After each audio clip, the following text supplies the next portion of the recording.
Hello everyone, Phyllis from Krueger Aesthetics here. The topic of our video today is topical vitamin C. What is it? Why is it good for me? Confused? Yes, I bet you are. We have advertisements every single day from companies telling us that their cream or their serum of vitamin C does this and does that and why it's better than another one. So let me first of all define vitamin C. Well, vitamin C, as everybody knows, is obviously a vitamin, but it's an anti-inflammatory and it's an antioxidant that's important for the normal function of every cell and every organ in our body, including our skin. Now, our skin can suffer from the lack of vitamin C for a few reasons.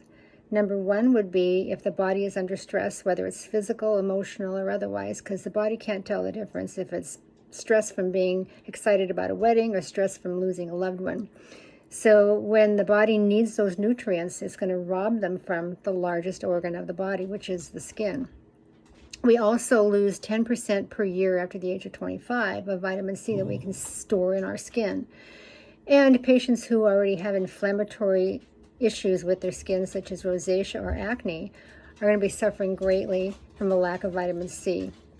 So if we try to take vitamin C by mouth, taking supplements, we will tap off at a certain number of milligrams in our body, and our body will simply excrete the excess in the urine.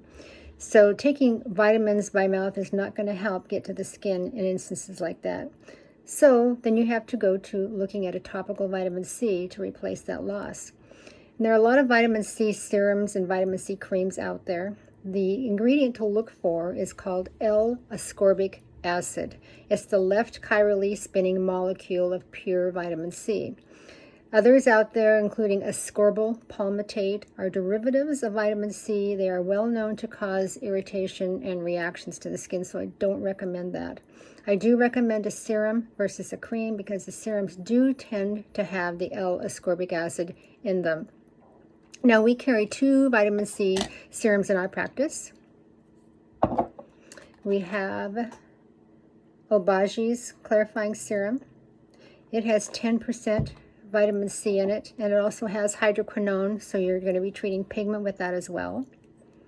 We have our KRX Vita CE serum with ferulic acid. Ferulic acid is another antioxidant, and when you put that in with a product already containing vitamin C, it will potentiate the effects of the vitamin C. Now, as far as percentage goes, you can find 10, 15, and 20% vitamin C in these preparations, but 10 is about the normal for everybody. 15 might even be a little bit overkill for some folks, but 10 is perfectly fine. So hopefully this has helped a little bit with understanding what vitamin C is for, why you need it, and which ones to use. And I'm always happy to answer questions at Phyllis at KruegerAesthetics.com. You can see more videos at facialplasticsseattle.com. Thanks for watching, and I'll see you soon.